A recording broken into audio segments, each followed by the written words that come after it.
Market വാച്ചിലേക്ക് സ്വാഗതം. സൂചികകളെല്ലാം എക്കാലത്തെയും ഉയർന്ന നിലവാരത്തിൽ ക്ലോസ് ചെയ്തിരിക്കുന്നു. നിഫ്റ്റി 7900-ന് മുകളിലും 8000-ന് തൊട്ടടുത്തും എത്തി നിൽക്കുന്നു. പൊതുവെ അനുകൂലമായ ഗ്ലോബൽ ആഗോള സാഹചര്യങ്ങൾ. ഈ വിപണി ഇനി എന്നാണ് നിഫ്റ്റി 8000-ലേക്ക് എത്തുക എന്ന് മാത്രമേ അറിയാൻ ഉള്ളൂ. വിപണിയെക്കുറിച്ച് സംസാരിക്കാനായി hedge equities CEO N Bhuvanendran ചേരുന്നു.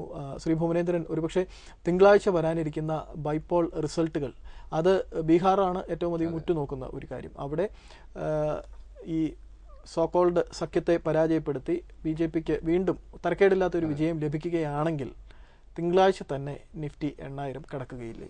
ബൈ ഇലക്ഷൻ റിസൾട്ട് BJPക്ക് അനുകൂലമാണെങ്കിൽ തീർച്ചയായിട്ടും മാർക്കറ്റ് ഒരു ക്രൂഷ്യൽ പോയിന്റിൽ ടെക്നിക്കൽ മൂവ്മെന്റ് നമ്മൾ ഇവിടെ കൺസിഡർ ചെയ്യേണ്ട 7930 എന്ന് പറയുന്ന ലെവൽ ബ്രേക്ക് ചെയ്യുകയാണെങ്കിൽ 8000-ലേക്ക് പെട്ടെന്ന് മൂവ് ചെയ്യാനുള്ള സാധ്യതയുണ്ട്.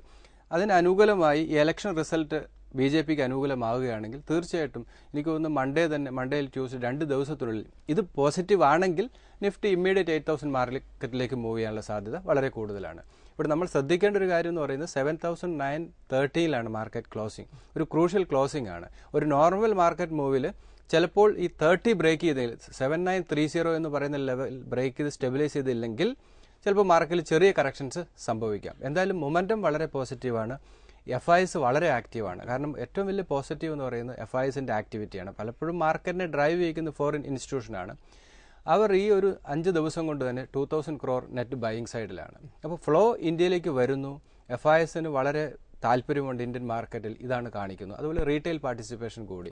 ഓവറോൾ മൊമെന്റം വളരെ പോസിറ്റീവാണ് മാർക്കറ്റിനെ സംബന്ധിച്ച്. ഇനി ബൈപോൾ റിസൾട്ട്സ് നെഗറ്റീവ് ആയാൽ ഒരുപക്ഷെ ഒരു സെൽ ഓഫ് എന്ന് പറഞ്ഞാൽ ഒരു ഭീകരമായ സെൽ ഓഫ് ഒന്നും ആരും പ്രതീക്ഷിക്കുന്നില്ല. പക്ഷേ ആ കറക്ഷൻ എവിടെ ആയിരിക്കും സപ്പോർട്ട്? ആ ഒരു ഇമ്മീഡിയറ്റ് ഒരു കറക്ഷൻ 7740 വലിയ ഷാർപ്പായുള്ള കറക്ഷനുള്ള സാധ്യത വളരെയധികം കുറവാണ്. അപ്പോൾ ഒരു ഇമ്മീഡിയറ്റ് ഒരു 150 പോയിന്റ്സിന്റെ അല്ലെങ്കിൽ 200 പോയിന്റ്സിന്റെ ഡ്രോപ്പ് വരാനേ സാധ്യതയുള്ളൂ. വീണ്ടും മാർക്കറ്റ് റിക്കവറി സംഭവിക്കാൻ തന്നെയാണ് സാധ്യത. ഇപ്പോഴത്തെ സാഹചര്യത്തിൽ ഇപ്പോഴത്തെ മാർക്കറ്റിന്റെ സ്ട്രെങ്ത് ഫീൽ ചെയ്യുന്ന 8000 മാർക്കിലേക്ക് മാർക്കറ്റ് പോകാനുള്ള ഒരു പോസിബിലിറ്റി വളരെയധികം കൂടുതൽ തന്നെയാണ്. മൊമെന്റം ടോട്ടലി പോസിറ്റീവ് ആണ്.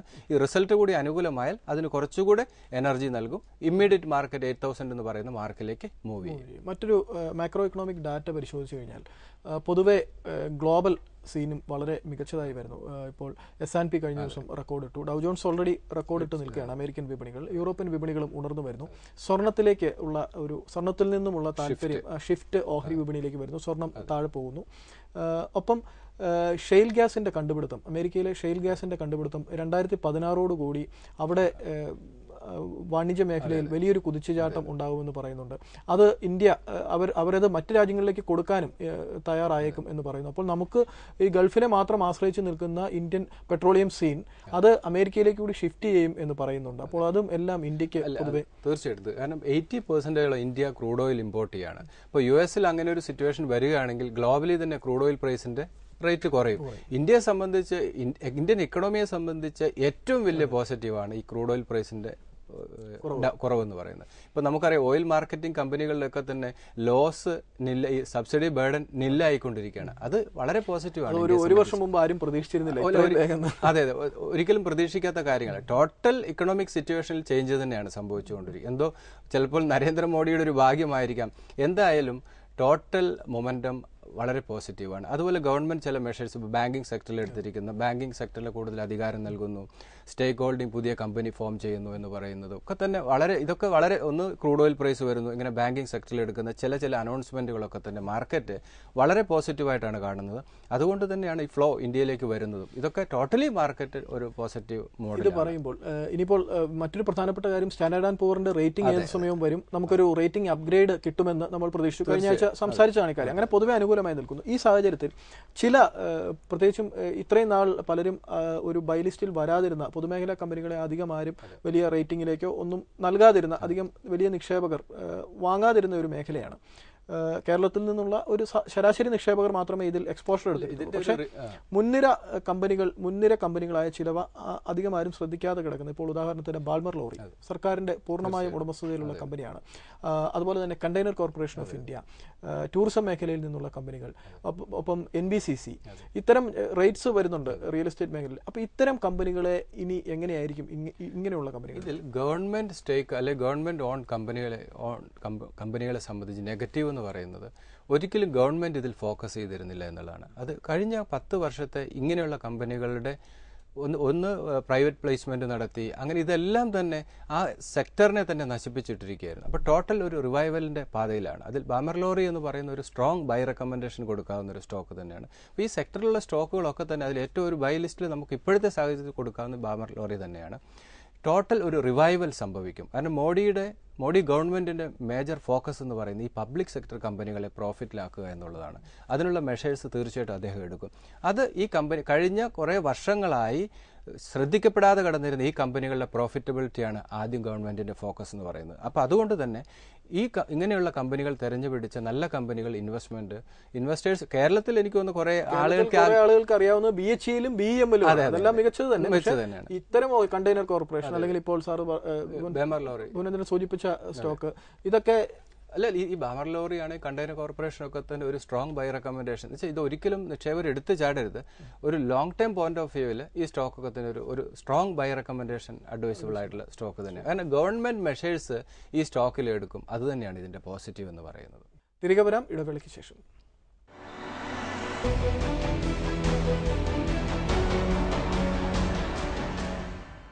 മാർക്കറ്റ് വാച്ച് തുടരുന്നു. മോഹനൻ നായർ, അദ്ദേഹത്തിന്റെ കത്ത് നമുക്ക് നോക്കാം. അദ്ദേഹം ചോദിച്ചിരിക്കുന്നത് മുൻനിര ബാങ്കുകൾ SBI, ICICI bank, axis bank തുടങ്ങിയ കമ്പനികൾ അദ്ദേഹം ചോദിക്കുന്നു. L&T ഉണ്ട്. കേരളത്തിൽ നിന്നും നമ്മൾ പലപ്പോഴും മാർക്കറ്റ് വാച്ചിൽ പറയുന്ന വണ്ടർലയുടെ കാര്യം ചോദിച്ചിട്ടുണ്ട്. വണ്ടർല ഏതായാലും 300 കടന്നു എന്ന വാർത്തയുമുണ്ട്. ഇല്ല, ഈ വണ്ടർല അഗൈൻ സ്റ്റേ ഇൻവെസ്റ്റഡ് എന്നുള്ള സ്ട്രാറ്റജി തന്നെയാണ് നല്ലത്. ദെൻ സൗത്ത് ഇന്ത്യൻ ബാങ്ക് ഇപ്പോഴത്തെ വാല്യൂഷൻ ഫെയർ വാല്യൂ ആണ്. അഗൈൻ ഇമ്മീഡിയറ്റ് സപ്പോർട്ട് 27, ദെൻ 24 രണ്ട് സപ്പോർട്ട് ലെവലാണ്. 34 ആണ്. ബാങ്കിങ് സെക്ടറിനെ സംബന്ധിച്ച് മൊമെന്റം പോസിറ്റീവ് തന്നെയാണ്. 34 ആണ് ഇമ്മീഡിയറ്റ് വരാവുന്ന ഒരു ടാർഗറ്റ്. ദെൻ റിലയൻസ് ഇൻഡസ്ട്രീസ് അദ്ദേഹം ചോദിച്ചിരിക്കുന്നു. ഇപ്പോഴത്തെ രീതിയിലും ഒരു ഫെയർ വാല്യൂ അല്ലെങ്കിൽ ഡിസ്കൗണ്ട് വാല്യൂവിൽ മൂവ് ചെയ്യുന്ന ഒരു കമ്പനി തന്നെയാണ് റിലയൻസ്. ഇൻവെസ്റ്റേഴ്സിന് ഇപ്പോഴും ഒരു സ്ട്രോങ് ബൈ അഡ്വൈസ് ചെയ്യാവുന്ന ഒരു സ്റ്റോക്കാണ്. ബിലോ 1000 ഈ സ്റ്റോക്ക് അക്യുമുലേറ്റീവ്. ഇമ്മീഡിയറ്റ് വരാവുന്ന ഒരു സപ്പോർട്ട് 960 ആണ്. ഈവൻ കറണ്ട് ലെവൽ പോലും ഒരു ബൈ അഡ്വൈസബിൾ ആണ്. ദെൻ മാർക്കറ്റിൽ ഒരു ഷാർപ്പായിട്ടുള്ള ഒരു സെൽ ഓഫ് സംഭവിക്കുകയാണെങ്കിൽ 920 ലെവൽ വരെ ഈ സ്റ്റോക്ക് വരാനുള്ള സാധ്യതയുണ്ട്. 1050 ആണ് ഇമ്മീഡിയറ്റ് വരാവുന്ന ഒരു റെസിസ്റ്റൻസ്. ദെൻ ആക്സിസ് ബാങ്ക് ആണ് 380 ആൻഡ് 353. എനിക്ക് ഒരിക്കലും 383 ഷോർട്ട് ടൈം പോയിന്റ് ഓഫ് വ്യൂവിൽ ഒരു ഇൻവെസ്റ്റ്മെന്റ് അഡ്വൈസബിൾ അല്ല. 353 സേഫ് ആയിട്ടുള്ള ഒരു എൻട്രിയാണ്. 360, 353 ലെവൽ അഗൈൻ മാർക്കറ്റിൽ ഒരു കറക്ഷൻ സംഭവിക്കുകയാണെങ്കിൽ ആ ഒരു ലെവൽ ഒരു എക്സ്പോഷർ അഡ്വൈസബിൾ ആണ്. 420 ആണ് സ്റ്റോക്കിൽ ഇമ്മീഡിയറ്റ് വരാവുന്ന റെസിസ്റ്റൻസ്. ദെൻ L&T ആണ്. L&T ഇപ്പോഴത്തെ മാർക്കറ്റിന്റെ ഈ ഒരു റൈഡിൽ പാർട്ടിസിപ്പേറ്റ് ചെയ്യാത്ത ഒരു കമ്പനിയാണ്. പക്ഷേ വാല്യൂഷൻ ഫെയർ ആണ്. 1500 ആണ് അഗൈൻ ഇമ്മീഡിയറ്റ് വരാവുന്ന ഒരു സപ്പോർട്ട് ലെവൽ. ആ ഒരു ഫസ്റ്റ് സപ്പോർട്ട് ലെവലാണ്. ദെൻ അത് ബ്രേക്ക് ആണെങ്കിൽ 1390. മാർക്കറ്റിൽ കറക്ഷൻ സംഭവിക്കുകയാണെങ്കിൽ 1390ലേക്ക് വരാനുള്ള സാധ്യതയുണ്ട്. പക്ഷേ long time point of view safe ആയിട്ടുള്ളൊരു ഇൻവെസ്റ്റ്മെന്റ് തന്നെയാണ് L&T. 1650 ആണ് സ്റ്റോക്കിൽ ഇമ്മീഡിയറ്റ് വരാവുന്ന റെസിസ്റ്റൻസ്. ദെൻ ഹിൻഡാൽക്കോ ആണ് 170, 150 ഇപ്പോഴത്തെ സാഹചര്യത്തിൽ മാർക്കറ്റിലൊരു ഷാർപ്പായിട്ടുള്ള സെൽ ഓഫ് വരികയാണെങ്കിൽ മാത്രമേ 150 ലെവലിലേക്ക് സ്റ്റോക്ക് വരാനുള്ള സാധ്യതയുള്ളൂ. ഇമ്മീഡിയറ്റ് സപ്പോർട്ട് 170 ആണ്. 200 ആണ് സ്റ്റോക്കിൽ ഇമ്മീഡിയറ്റ് വരാവുന്ന റെസിസ്റ്റൻസ്. ദെൻ ഫെഡറൽ ബാങ്ക് ആണ്. ഫെഡറൽ ബാങ്ക് ഇപ്പോൾ ലാസ്റ്റ് വീക്ക് നമുക്കൊരു ഷാർപ്പായിട്ടുള്ള റിക്കവറി സ്റ്റോക്കിൽ സംഭവിച്ചു. 130 ആണ് സ്റ്റോക്കിൽ ഇമ്മീഡിയറ്റ് വരാവുന്ന ഒരു റെസിസ്റ്റൻസ്. 130 ബ്രേക്ക് ആണെങ്കിൽ 136 ലെവൽ വരെ മൂവ് ചെയ്യാം. ഇമ്മീഡിയറ്റ് സപ്പോർട്ട് 110 ആണ്. അത് ഇമ്മീഡിയറ്റ് ഒരു ഈ ലാസ്റ്റ് വീക്ക് പോലെ ആ ഒരു ലെവൽ വന്നതിന് ശേഷമാണ് ഇപ്പോഴത്തെ 125 ലെവലിലേക്ക് വളരെ ഷാർപ്പായിട്ടുള്ളൊരു പുൾ ബാക്ക് സംഭവിച്ചു. അടുത്തൊരു മൈനർ റെസിസ്റ്റൻസ് 130 ലെവലിൽ ഹോൾഡ് ചെയ്യുന്നു. ദെൻ 130 ബ്രേക്ക് ചെയ്ത് ട്രേഡ് സ്റ്റെബിലൈസ് ചെയ്താൽ 136 ലെവൽ വരെ പോകാം. ഫെഡറൽ ബാങ്ക് ഓരോ കറക്ഷൻ സംഭവിക്കുമ്പോൾ ഫെഡറൽ ബാങ്ക് ഒരു ഇൻവെസ്റ്റ്മെന്റ് അഡ്വൈസബിൾ ആണ് ഫെഡറൽ ബാങ്കിൽ. മറ്റൊന്ന് രണ്ട് ഓഹരികളെ കുറിച്ച് എടുത്ത് ചോദിക്കേണ്ടതുണ്ട്. ഒന്ന് യുണൈറ്റഡ് സ്പിരിറ്റ്സ് കഴിഞ്ഞ ദിവസങ്ങളിൽ വലിയ ഇടിവിലേക്ക് നീങ്ങി. അതിന്റെ പ്രധാനപ്പെട്ട കാരണം ഫ്യൂച്ചേഴ്സ് ആൻഡ് ഓപ്ഷൻ എക്സ്പയറിയിൽ നിന്നും എടുത്തു മാറ്റുകയാണ് നമ്മുടെ സ്റ്റോക്ക് എക്സ്ചേഞ്ച്. അതിന്റെ കാരണം അവർ റിസൾട്ടുകൾ കൃത്യമായി പബ്ലിഷ് ചെയ്യുന്നില്ല. മറ്റൊന്ന് MCX ആണ്. അതിന്റെ ഏകദേശം ശനിദശ എല്ലാം കഴിഞ്ഞ് സ്റ്റഡി ആയിക്കൊണ്ടിരിക്കുന്നു. ഇതിനിടയ്ക്ക് ജിഗ്നേഷ് ഷായ്ക്ക് ജാമ്യം ലഭിച്ചു. അതിന് നേരിട്ടിപ്പോൾ MCXുമായിട്ട് അദ്ദേഹത്തിന് ബന്ധമില്ല. ഒരുപക്ഷെ FTIയിൽ ചിക്കാഗോ മെർക്കന്റൈൽ എക്സ്ചേഞ്ചിൽ ഉള്ള ചിക്കാഗോ മെർക്കന്റൈൽ എക്സ്ചേഞ്ച് MCXൽ ഓഹരി വാങ്ങാനുള്ള ഒരുപക്ഷെ ആ അനുമതി അടുത്ത ആഴ്ച ചിലപ്പോൾ വന്നേക്കുമെന്നും കേൾക്കുന്നു. എന്തുതന്നെയായാലും ഈ രണ്ട് ഓഹരികളും ഇപ്പോൾ ശ്രദ്ധാകേന്ദ്രമാണ്. ഇതിൽ MCX നമ്മൾക്ക് ഇൻവെസ്റ്റ്മെന്റ് അഡ്വൈസബിൾ ആണ്. മാനേജ്മെന്റ് ചേഞ്ച് വരും, അതുകൊണ്ട് ഇൻവെസ്റ്റ്മെന്റ് അഡ്വൈസബിൾ ആണ്. യുണൈറ്റഡ് സ്പിരിറ്റിനെ സംബന്ധിച്ച് കുറച്ച് നെഗറ്റീവ് ഉണ്ട്. ഈ ലെവലിൽ നിന്ന് ഈ സ്റ്റോക്ക് കുറച്ചുകൂടെ കറക്റ്റ് ചെയ്യാനുള്ള ഒരു സാധ്യത കൂടുതലാണ്. ചിലപ്പോൾ 2000 ബിലോയിലേക്ക് സ്റ്റോക്ക് മൂവ് ചെയ്യാനുള്ള സാധ്യത വളരെ കൂടുതലാണ്. അതുകൊണ്ട് ആ സ്റ്റോക്കിൽ ഇപ്പോഴത്തെ ലെവൽ ഒരു investment short time point of വ്യൂവിൽ ഇൻവെസ്റ്റ്മെന്റ് അഡ്വൈസബിൾ അല്ല. ചില ഇൻസ്റ്റിറ്റ്യൂഷൻ ചിലപ്പോൾ സെൽ ഓഫ് വരാനുള്ള ഒരു സാധ്യതയുണ്ട്. ഒരു കോഷ്യസ് അപ്രോച്ച് തന്നെയാണ് നല്ലത്. MCX ഓൾറെഡി ഒരു ഷാർപ്പായിട്ടുള്ള പുൾ ബാക്ക് സംഭവിച്ചു. ഒരു കൺസോൾട്ടേഷൻ ഫേസിലേക്ക് MCX മൂവ് ചെയ്യാനുള്ള സാധ്യതയുണ്ട്. നെക്സ്റ്റ് വീക്ക് അനുമതി ലഭിക്കുകയാണെങ്കിൽ തീർച്ചയായിട്ടും ഈ സ്റ്റോക്കിൽ ഫർദർ ഒരു അപ്പ് മൂവ് നമുക്ക് പ്രതീക്ഷിക്കാം. ഓവറോൾ മാർക്കറ്റിന്റെ ഒരു സെന്റിമെന്റ്സ് പോസിറ്റീവ് തന്നെയാണ്. തിങ്കളാഴ്ച അനുകൂലമായ ചില തീരുമാനങ്ങൾ ഇലക്ഷൻ റിസൾട്ടിൽ കൂടി വരികയാണെങ്കിൽ ഫർദർ ഒരു അപ്സൈഡിലേക്ക് ടോട്ടൽ മാർക്കറ്റിൽ ഒരു സെന്റിമെന്റ് പോസിറ്റീവ് ആയതുകൊണ്ട് ഒരു അപ്സൈഡ് നമുക്ക് പ്രതീക്ഷിക്കാം. ഈ രണ്ട് സ്റ്റോക്ക്, ഒരു സ്റ്റോക്ക് നമുക്ക് ഇപ്പോഴത്തെ രീതിയിൽ ഇൻവെസ്റ്റ്മെന്റ് അഡ്വൈസബിൾ. സ്പിരിറ്റ്സ് അഥവാ മക്ഡവൽ, ഇത് ഇപ്പോൾ ഡിയാഗോയാണ് അതിന്റെ പ്രധാനപ്പെട്ട സ്റ്റേക്ക് ഹോൾഡർ. എന്തുകൊണ്ടാണ് അവർ റിസൾട്ട് പബ്ലിഷ് ചെയ്യാത്തത്? അത് അജ്ഞാതമാണ്. അത് ആരും പുറത്ത് പറയുന്നത് കണ്ടില്ല. മറ്റൊന്ന് വളരെ കൗതുകകരമായ ഒരു കാര്യം, പഞ്ചാബിനൊപ്പം ഏറ്റവും അധികം മദ്യ ഉപഭോഗം നടക്കുന്ന സംസ്ഥാനമാണ് കേരളം. നമുക്കറിയാവുന്ന കാര്യം. അപ്പം ഇവിടെ ഏകദേശം ഒരു ബാറുകൾ നിരോധിക്കുന്ന ഒരു സാഹചര്യം വന്നപ്പോൾ അത് പക്ഷേ മാധ്യമങ്ങളിൽ, നാഷണൽ മാധ്യമങ്ങളിൽ അത്ര വാർത്തയാവാത്തതുകൊണ്ടാവാം, അല്ലെങ്കിൽ ഈ പറയുന്ന വിജയ് മല്യയുടെ കമ്പനികൾക്കൊപ്പം Tilak Nagar industries, MB distilleries, pioneer distilleries, കോഡെ, റാഡിക്കോ കെയ്ത്താൻ, ഇങ്ങനെ ഒത്തിരി ധാരാളം മദ്യക്കമ്പനികൾ ഓഹരി വിപണിയിലുണ്ട്. ഈ കമ്പനികളുടെ ഒന്നും ഓഹരികളിൽ ഒരു സെൽ ഓഫ് വന്നില്ല. ഈ വാർത്ത ദേശീയ മാധ്യമങ്ങളിൽ, ബിസിനസ് മാധ്യമങ്ങളിൽ വന്നാൽ ഒരുപക്ഷെ ഇത്തരം കമ്പനികളിൽ ഒരു സെൽ ഓഫ് പ്രതീക്ഷിക്കേണ്ടത്. കാരണം ഏറ്റവും അധികം ഉപഭോഗം നടക്കുന്ന സ്ഥലം കേരളമാണ്. അല്ല, ഇത് കേരളം മാത്രമല്ല, ഇത് ഫ്യൂച്ചറിൽ മോഡി ഗവൺമെന്റ് ഭരിക്കുന്നു. ഗുജറാത്തിൽ സമ്പൂർണ്ണ മദ്യനിരോധനമുണ്ട്. ഈ കേരളത്തിന്റെ ചുവട് പിടിച്ച് ഇത് മറ്റ് സംസ്ഥാനങ്ങളിലേക്കും പോകാനുള്ള സാധ്യത നമുക്ക് ഫ്യൂച്ചറിൽ തള്ളിക്കളയാൻ പറ്റില്ല. സിഗരറ്റിന് സംഭവിച്ചതുപോലെ ചിലപ്പോൾ ഈ കമ്പനികൾക്കും ഒരു ഷിഫ്റ്റ് വന്നില്ല എങ്കിൽ, ഇപ്പോൾ ITC എടുത്ത പോലെയുള്ള സ്മാർട്ടായിട്ടുള്ള ഡിസിഷൻ ഒരിക്കലും ഈ കമ്പനികളെ സംബന്ധിച്ച് എടുക്കാൻ സാധിക്കുമെന്ന് എനിക്ക് തോന്നുന്നില്ല. എന്തായാലും അതുകൊണ്ട് യുണൈറ്റഡ് സ്പിരിറ്റ് അതുകൊണ്ട് തന്നെയാണ് വീണ്ടും 2000 ബിലോയിലേക്ക് പോകാനുള്ള സാധ്യത കൂടുതലാണ്. ITC എടുത്തു എന്ന് പറയുന്നത് സിഗരറ്റിൽ നിന്നും അവർ വലിയൊരു ഷിഫ്റ്റ് വരും. ബിസ്ക്കറ്റ് എല്ലാ സെഗ്മെന്റിലേക്കും അവർ മൂവ് ചെയ്തു. നമുക്കൊരു കാലത്ത് ITC സിഗരറ്റിൽ മാത്രമായിരുന്നു ഫോക്കസ്. അതിന്റെ ബാൻ വന്ന സമയത്താണ് അവരെല്ലാ എല്ലാ സെഗ്മെന്റിലേക്കും മൂവ് ചെയ്തു. വലിയൊരു ഷിഫ്റ്റ് സംഭവിച്ചു. അതാണ് ഇന്ന് ആ സ്റ്റോക്ക് ഇപ്പോഴും ഈ ഒരു വാല്യൂവിൽ തുടരാനുള്ള റീസൺ.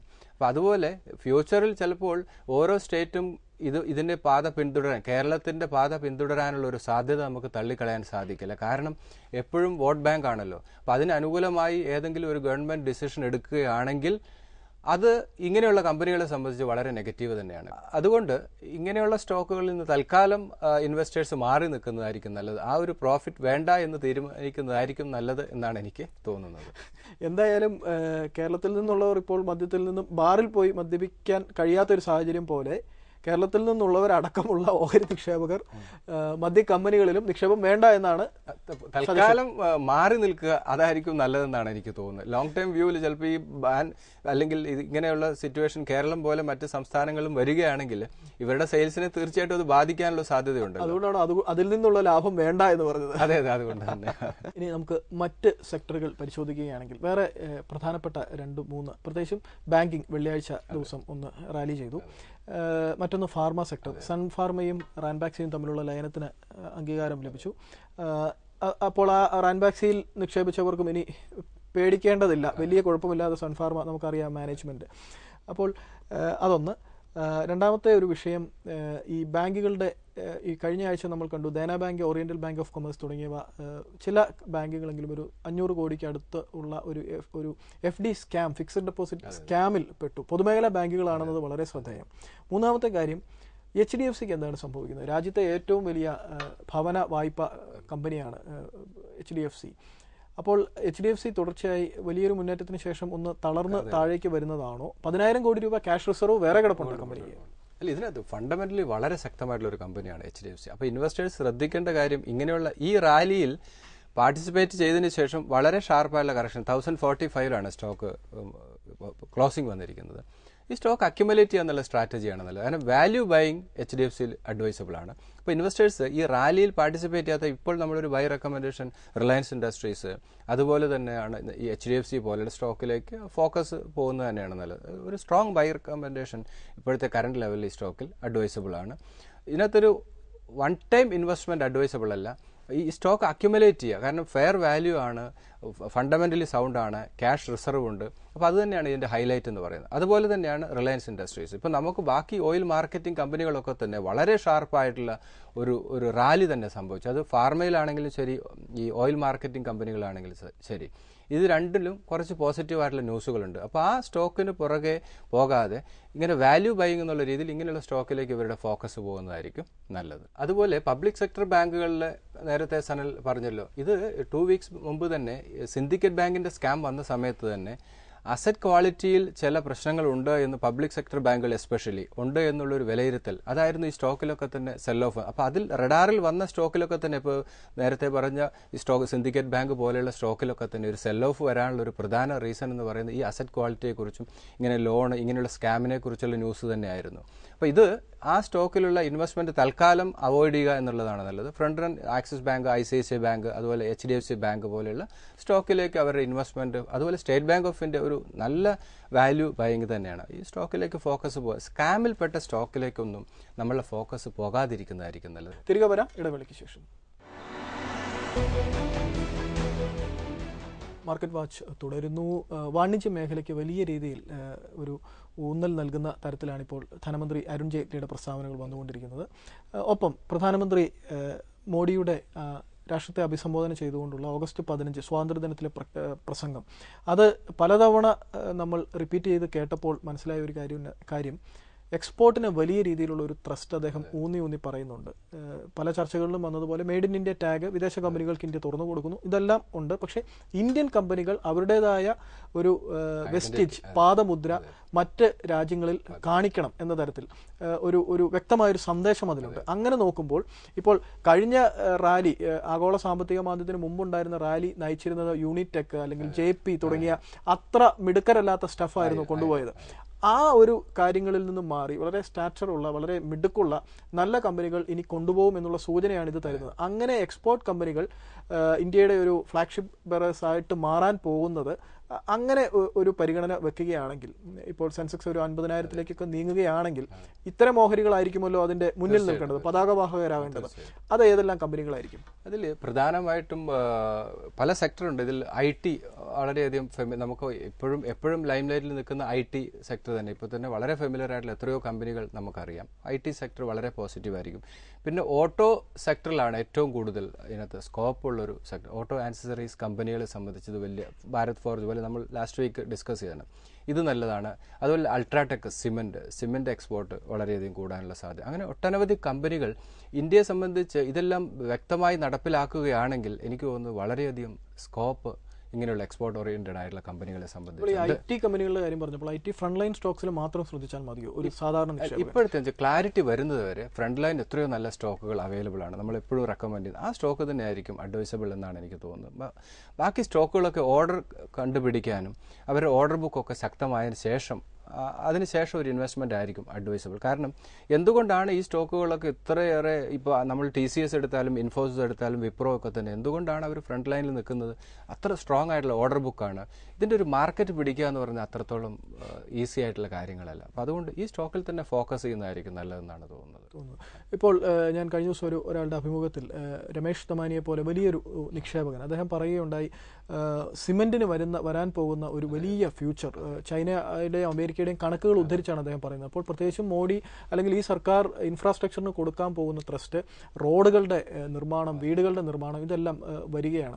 അപ്പോൾ ഒരു സിമന്റ് കമ്പനിയുടെ ഓഹരിയെങ്കിലും നിർബന്ധമായിട്ടും ഒരാളുടെ പോർട്ട്ഫോളിയോയിൽ വേണം എന്ന തരത്തിൽ പറയുന്നുണ്ട്. ഈ സിമന്റ് കമ്പനികളെല്ലാം തന്നെ തരക്കേടില്ലാത്ത ഒരു മികച്ചത് ഏതാണ് എന്ന് എനിക്കറിയില്ല. പക്ഷേ ഇപ്പോൾ ഉദാഹരണത്തിന് അൾട്രാടെക് സിമെന്റിന്റെ കാര്യം ഭുവനേന്ദ്രൻ സൂചിപ്പിച്ചു, അല്ലെങ്കിൽ ACC, JK Lakshmi cement, Ramco cement, India cement, Gujarat Ambuja cement, ഇതിൽ നിന്നും ഒരു ഓഹരി നിക്ഷേപകർക്കായി പിക്ക് ചെയ്യാൻ പറഞ്ഞാൽ ഏതായിരിക്കും? അതിൽ ഞാൻ ഫ്രണ്ട് റൺ സ്റ്റോക്ക് എപ്പോഴും റെക്കമെൻഡ് ചെയ്യുക. അതിൽ അൾട്രാടെക് തന്നെ ആയിരിക്കും. ഇപ്പോഴത്തെ വാല്യുവേഷൻ അല്ല, കുറച്ചൊരു കറക്ഷൻ സംഭവിക്കുകയാണെങ്കിൽ ഇതിൽ ഏറ്റവും ശക്തമായിട്ടുള്ള ബൈ റെക്കമെൻഡ് ചെയ്യാവുന്ന ഒരു സ്റ്റോക്ക് അൾട്രാടെക് സിമെന്റ്, ആദിത്യ ബിർള ഗ്രൂപ്പിൽ അത് തന്നെയാണ്. ദെൻ റാംകോ സിമെന്റ് നല്ല, JK ലക്ഷ്മി, ഇതൊക്കെ തന്നെ നല്ല സ്റ്റോക്ക് തന്നെയാണ്. ലോങ് ടൈം വ്യൂവിൽ ചിലപ്പോൾ കൂടുതൽ റിട്ടേൺ ചിലപ്പോൾ റാംകോ, JK ലക്ഷ്മി ആയിരിക്കാം കൊടുക്കുന്നത്. പക്ഷെ ഒരു sound stock, down side risk ഇല്ലാത്തൊരു സ്റ്റോക്ക്, ഈ റാലിയിൽ ചിലപ്പോൾ വളരെ ശക്തമായി പാർട്ടിസിപ്പേറ്റ് ചെയ്യുന്ന ഒരു സ്റ്റോക്ക് ചിലപ്പോൾ ക്രിയേറ്ററായി മാറാൻ സാധ്യത. തീർച്ചയായിട്ടും. താൽക്കാലിക ലാഭമല്ല, കാരണം ഡൊമസ്റ്റിക് അതുപോലെ തന്നെ ഗ്ലോബലി തന്നെ പ്രസൻസ് ഉണ്ട്, എക്സ്പോർട്ടുള്ള ഒരു കമ്പനി നമ്മൾ പരിഗണിക്കുമ്പോൾ അത് തീർച്ചയായിട്ടും അൾട്രാടെക് തന്നെയാണ് നല്ലത്. നന്ദി ഭുവനേന്ദ്രൻ. അപ്പോൾ ഇന്നത്തെ തീം നമ്മൾ കൂടുതലായും ചർച്ച ചെയ്തത് ഒരു താൽക്കാലിക ലാഭം, ഒരു മാർക്കറ്റിൽ അല്പം ഉയർന്നു ഉടനെ വിറ്റു വീണ്ടും താഴെ വന്നു വാങ്ങുന്നു എന്നതിന് പകരം ഒരു വെൽത്ത് ക്രിയേറ്ററായി ഇന്ത്യൻ മാർക്കറ്റുകൾ മാറാനുള്ള ഒരു സാഹചര്യം ഇന്ത്യൻ ഇക്കോണമി ഇപ്പോൾ തരുന്നുണ്ട്. അത്തരത്തിലേക്കുള്ള പോസിറ്റീവായ കാര്യങ്ങളാണ് നമുക്ക് ലഭിച്ചുകൊണ്ടിരിക്കുന്നത്. തീർച്ചയായും നേരത്തെ സൂചിപ്പിച്ചതുപോലെ ഒരു സിമെന്റ് കമ്പനി എങ്കിലും ഒരാളുടെ പോർട്ട്ഫോളിയോയിൽ വേണം. അത് പണ്ടായിരുന്നെങ്കിൽ അങ്ങനെ പറയുക വയ്യായിരുന്നു. പക്ഷേ ഇപ്പോഴത്തെ സാഹചര്യം അതിന് വളരെ അനുകൂലമാണ്. അപ്പോൾ അൾട്രാടെക് പോലെയുള്ള എക്സ്പോർട്ട് ചെയ്യുന്ന വളരെ ശക്തമായ കമ്പനികൾ, ഇതെല്ലാം വെൽത്ത് ക്രിയേറ്റേഴ്സ് ആയിട്ട് over A period of time 5 വർഷമോ 4-5 വർഷത്തിന് ശേഷം വെൽത്ത് ക്രിയേറ്റർ ആയിട്ട് മാറാനുള്ള സാധ്യതയുള്ള കമ്പനികളാണ്. അത്തരം ഓഹരികളിലാവട്ടെ, അല്ലെങ്കിൽ അത്തരം ഓഹരികളിൽ നിക്ഷേപം നടത്തേണ്ട സമയം ആയി കഴിഞ്ഞിരിക്കുന്നു. അടുത്ത ആഴ്ച കാണാം. നന്ദി, നമസ്കാരം.